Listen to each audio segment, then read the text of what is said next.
सदियों पहले एक वसीया और खुशहाल सल्तनत थी जिसका नाम नूरस्तान था। इस सल्तनत पर बादशाह सिकंदर शाह हुकूमत करता था। सिकंदर शाह बहादुर था, जंगों में कभी शिकस्त नहीं खाई थी और उसकी फौजें दूर दूर तक मशहूर थीं। मगर उसकी एक कमजोरी थी, वो बहुत मगरूर था। वो समझता था कि दुनिया में उससे ज्यादा अक्लमंद, ताकतूर और अजीम कोई नहीं। उसके महल के दरवाजों पर सोने की चमक थी, दीवारों पर कीमती पत्थर जड़े थे और महल के अंदर सैकड़ों खादिम उसकी खिदमत में मसरूफ रहते थे। हर रोज दरबार लगता, वुज़रा और दरबारी उसके सामने झुककर कहते, जहां पनाह, आप जैसा अजीम बादशाह दुनिया में कभी पैदा नहीं हुआ। ये सुनकर बादशाह मुस्कुराता और फख्र से अपना सिर बुलंद कर लेता। मगर इसी सल्तनत के एक कोने में एक बहुत दाना उस्ताद रहता था जिसका नाम उस्ताद हारिस था। लोग दौड़ दौड़ से उसके पास इल्म हासिल करने आते थे। वो न सिर्फ इल्म वाला था बल्कि बहुत समझदार और निरम दिल इंसान भी था। लोग कहते थे, उस्ताद हारिस की बातों में ऐसी हिकमत है जो दिल को बदल देती है। ये बातें जब बादशाह के कानों तक पहुंचे तो उसे अजीब सी बेचैनी होने लगी। एक दिन दरबार में उसने अपने वजीर से पूछा, ये उस्ताद हारिस कौन है जिसकी इतनी तारीफ हो रही है? वजीर ने अदब से जवाब दिया, जहां पनाह, वो एक आलम और उस्ताद है। लोग कहते हैं कि वो बहुत दाना है। ये सुनकर बादशाह के चेहरे पर नागवारी जाहिर हुई। उसने सख्त लहजे में कहा, उस सल्तनत में सबसे ज्यादा दाना अगर कोई है तो वो मैं हूं। किसी और को मुझसे ज्यादा अक्लमंद कहना मेरी तौहीन है। वजीर खामोश हो गया, लेकिन बादशाह के दिल में अब एक सवाल पैदा हो चुका था, क्या वाकई कोई उससे ज्यादा दाना हो सकता है? इसी सोच के साथ उसने हुक्म दिया, उस्ताद हारिस को दरबार में पेश किया जाए। चंद दिन बाद उस्ताद हारिस महल में लाया गया। वो सादा लिबास में था, चेहरा पुरस्कून था और आंखों में अजीब सी रोशनी थी। जब वो दरबार में दाखिल हुआ तो सब दरबारी हैरान हो गए। उसने ना झुककर चापलूसी की, ना डर का इजहार किया। वो खामोशी से खड़ा हो गया। बादशाह ने उसको गौर से देखा और पूछा, तुम ही हो उस्ताद हारिस? उस्ताद ने सुकून से जवाब दिया, जी मैं ही हूं। बादशाह ने मुस्कुराते हुए कहा, मैंने सुना है तुम बहुत दाना हो। लोग कहते हैं तुम्हारी अक्ल का जवाब नहीं। उस्ताद ने आजिज़ी से कहा, जहां पनाह, मैं सिर्फ एक तालिब इल्म हूं, असल इल्म अल्लाह के पास है। ये जवाब सुनकर दरबार में सरगोशियां होने लगे। बादशाह को यह जवाब पसंद नहीं आया। उसने कहा, अगर तुम वाकई दाना हो तो मेरे सवालों के जवाब दो। उस्ताद ने सिर झुकाकर कहा, पूछिए। बादशाह ने पहला सवाल किया, दुनिया में सबसे ताकतवर चीज क्या है? सब दरबारी सोच में पड़ गए। किसी ने कहा तलवार, किसी ने कहा फौज, मगर उस्ताद ने आहिस्ता से कहा, जहां पनाह, सबसे ताकतवर चीज इल्म है। बादशाह ने हैरानी से पूछा, कैसे? उस्ताद ने जवाब दिया, तलवार एक इंसान को हरा सकती है मगर इल्म पूरी कौम को बदल सकता है। यह सुनकर दरबार में खामोशी छा गई। बादशाह ने दूसरा सवाल किया, दुनिया में सबसे बड़ी कमजोरी क्या है? उस्ताद ने फौरन जवाब दिया, गुरूर। ये लफ्ज सुनते ही दरबार में सुनाटा छा गया। बादशाह की आंखें तंग हो गईं। उसने सख्त लहजे में कहा, क्या तुम ये कहना चाहते हो कि मैं मगरूर हूं? उस्ताद ने सुकून से जवाब दिया, मैंने किसी का नाम नहीं लिया, मगर जो इंसान खुद को सबसे बड़ा समझने लगे वो हकीकत से दूर हो जाता है। बादशाह को यह बात चभ गई, मगर उसने खुद को काबू में रखा। फिर उसने कहा, अगर तुम वाकई दाना हो तो मुझे साबित करके दिखाओ कि एक उस्ताद बादशाह से ज्यादा ताकतूर हो सकता है। उस्ताद मुस्कुराया और बोला, जहां पनाह, वक्त आने पर आप खुद देख लेंगे। बादशाह ने गुस्से में आकर कहा, अगर तुम मुझे कायल न कर सके तो मैं तुम्हें कैद में डाल दूंगा। उस्ताद ने सुकून से जवाब दिया, कबूल है। किसी को अंदाजा नहीं था कि अगले चंद दिनों में एक ऐसा वाकया होने वाला है जो बादशाह की जिंदगी हमेशा के लिए बदल देगा और उसे सिखाएगा कि इस अज़मत तख्त में नहीं बल्कि किरदार में होती है। दरबार खत्म होने के बाद भी बादशाह सिकंदर शाह के जहन में उस्ताद हारिस की बातें गूंज रही थीं, खास तौर पर एक लफ्ज, गुरूर। बादशाह अपने कमरे में चहलकदमी कर रहा था। वो खुद से कहने लगा, ये उस्ताद खुद को बहुत अक्लमंद समझता है। मैं उसे दिखाऊंगा कि बादशाह की ताकत क्या होती है। इसी वक्त उसने अपने वजीर को बुलाया। वजीर फौरन हाजिर हुआ और झुककर बोला, हुक्म करें जहां पनाह। बादशाह ने आहिस्ता आवाज में कहा, मैं उस्ताद हारिस का इम्तिहान लेना चाहता हूं। वजीर ने पूछा, कैसा इम्तिहान? बादशाह की आंखों में अजीब सी चमक आ गई। उसने कहा, ऐसा इम्तिहान जिसमें वो नाकाम हो जाए। अगले दिन दोबारा दरबार सजाया गया। उस्ताद हारिस को भी बुला लिया गया। बादशाह ने ऐलान किया, उस्ताद हारिस, मैं तुम्हें एक काम देता हूं। अगर तुम ये कर दिखाओ तो मैं मान लूंगा कि तुम वाकई दाना हो। उस्ताद ने सुकून से पूछा, काम किया है? बादशाह ने कहा, मैं चाहता हूं कि तुम मुझे ऐसी चीज ला कर दो जो इंसान को हमेशा खुश रखे। दरबारी हैरान हो गए, क्योंकि दुनिया में ऐसी चीज कहां थी। मगर उस्ताद हारिस बिल्कुल परेशान नहीं हुआ। उसने सिर्फ इतना कहा, मुझे 3 दिन दीजिए। बादशाह मुस्कुराया। उसे यकीन था कि उस्ताद नाकाम हो जाएगा। 3 दिन बाद पूरा दरबार जमा था। सब इंतजार कर रहे थे कि उस्ताद क्या लाएगा। दरवाजा खुला। उस्ताद हारिस अंदर आया, मगर उसके हाथ में सिर्फ एक छोटा सा डब्बा था। बादशाह ने हैरान होकर पूछा, ये क्या है? उस्ताद ने कहा, जहां पनाह, यही वो चीज है। बादशाह ने डब्बा खोला। उसके अंदर सिर्फ एक कागज का टुकड़ा था।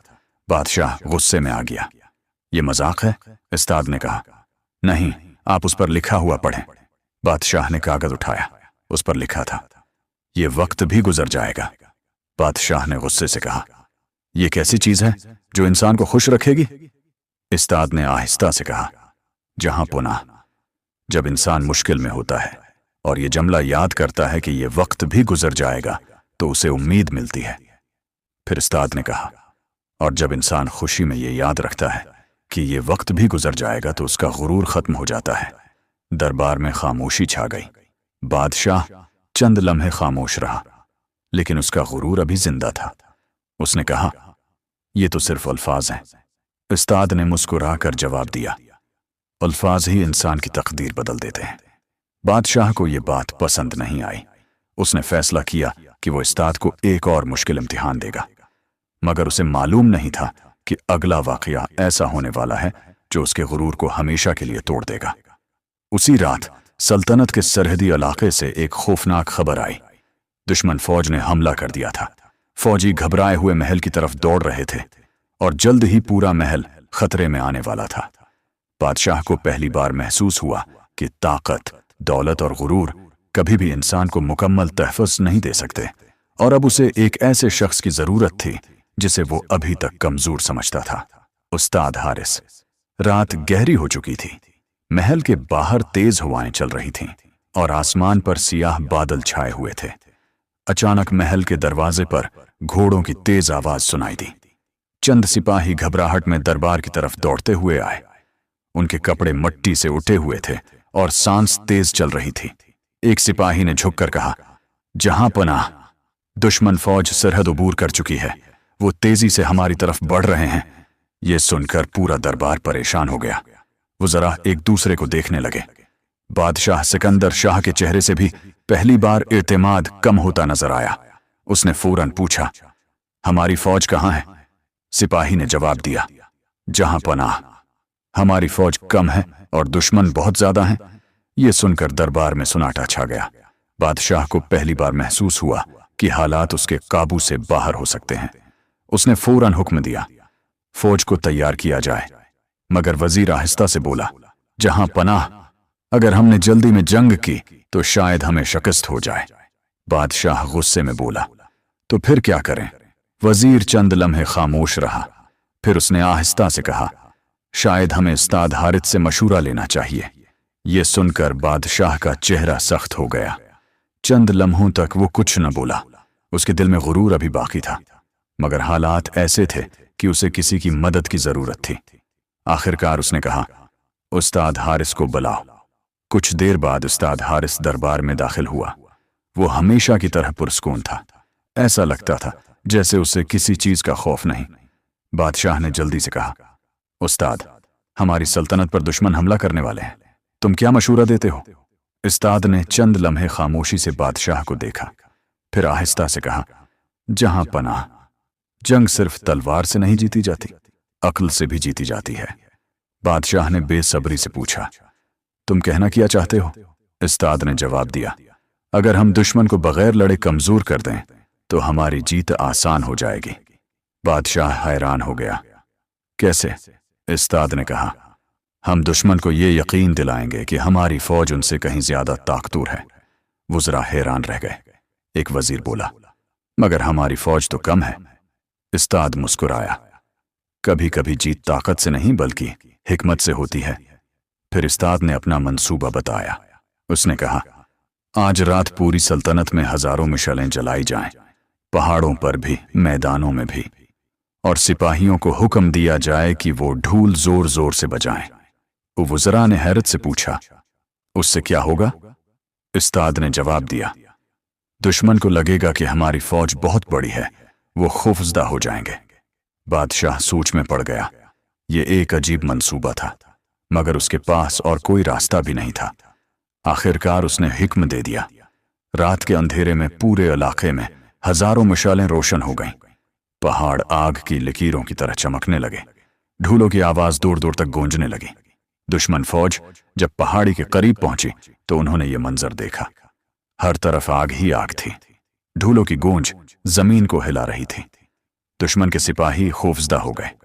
ان کا سردار بولا، لگتا ہے ہماری معلومات غلط تھیں، ان کی فوج بہت بڑی ہے۔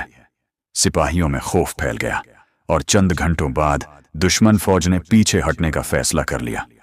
اگلی صبح جب یہ خبر دربار میں پہنچی تو سب حیران رہ گئے۔ سلطنت بچ چکی تھی بغیر جنگ کے۔ بادشاہ نے استاد حارث کی طرف دیکھا۔ اس کے چہرے پر پہلی بار غرور کی جگہ احترام تھا۔ اس نے آہستہ سے کہا، آج تم نے ثابت کر دیا کہ عقل تلوار سے زیادہ طاقتور ہوتی ہے۔ استاد نے مسکرا کر کہا، جہاں پناہ، یہی تو میں پہلے دن سے کہنا چاہتا تھا۔ دشمن فوج کے واپس جانے کے بعد پوری سلطنت میں خوشی کی لہر دوڑ گئی۔ لوگ گلیوں میں نکل آئے، ہر طرف جشن منایا جا رہا تھا۔ سپاہی خوش تھے کہ بغیر جنگ کے سلطنت بچ گئی، اور دربار میں سب استاد حارث کی حکمت کی تعریف کر رہے تھے۔ بادشاہ سکندر شاہ اپنے تخت پر بیٹھا تھا، مگر آج اس کے چہرے پر وہ غرور نہیں تھا جو پہلے ہوا کرتا تھا۔ وہ خاموشی سے استاد حارث کو دیکھ رہا تھا۔ کچھ دیر بعد اس نے دربار میں اعلان کیا، آج ہماری سلطنت ایک دانا انسان کی وجہ سے محفوظ ہے۔ سب درباری حیران ہو گئے، کیونکہ بادشاہ پہلی بار کسی اور کی تعریف کر رہا تھا۔ بادشاہ تخت سے اٹھا اور استاد کے قریب آیا۔ پھر اس نے کہا، استاد حارث، آج میں مانتا ہوں کہ اصل طاقت تلوار میں نہیں بلکہ عقل میں ہوتی ہے۔ استاد نے عاجزی سے جواب دیا، جہاں پناہ، عقل بھی اسی کے پاس آتی ہے جو عاجزی اختیار کرے۔ یہ سن کر بادشاہ کچھ لمحوں کے لیے خاموش ہو گیا۔ پھر اس نے ایک ایسا کام کیا جسے دیکھ کر پورا دربار حیران رہ گیا۔ بادشاہ نے استاد کے سامنے سر جھکا دیا۔ درباری ایک دوسرے کو دیکھنے لگے، کیونکہ تاریخ میں پہلی بار ایک بادشاہ نے ایک استاد کے سامنے سر جھکایا تھا۔ بادشاہ نے کہا، میں نے اپنی زندگی میں بہت جنگیں جیتی ہیں، مگر آج میں سمجھا ہوں کہ سب سے بڑی جنگ انسان اپنے غرور سے لڑتا ہے۔ استاد مسکرایا۔ پھر اس نے آہستہ سے کہا، اور جو انسان اپنے غرور کو ہرا دے وہی اصل بادشاہ ہوتا ہے۔ یہ الفاظ سن کر بادشاہ کی آنکھوں میں نمی آ گئی۔ اسی دن سے بادشاہ نے اپنے رویے کو بدلنے کا فیصلہ کر لیا۔ اب وہ پہلے کی طرح مغرور نہیں رہا۔ وہ اپنے وزیروں اور عوام کی بات بھی سنتا تھا۔ وہ اکثر استاد حارث کے پاس جاتا اور اس سے مشورہ لیتا۔ وقت گزرتا گیا اور نورستان کی سلطنت پہلے سے بھی زیادہ مضبوط اور خوشحال ہو گئی۔ لوگ کہتے تھے، پہلے ہمارے پاس ایک طاقتور بادشاہ تھا، مگر اب ہمارے پاس ایک دانشمند بادشاہ ہے، اور اس تبدیلی کا راز صرف ایک چیز تھی، علم اور عاجزی۔ غرور انسان کو اندھا کر دیتا ہے، مگر علم اور عاجزی انسان کو عظیم بنا دیتے ہیں۔ اصل طاقت تخت یا دولت میں نہیں ہوتی، بلکہ اچھے کردار اور حکمت میں ہوتی ہے۔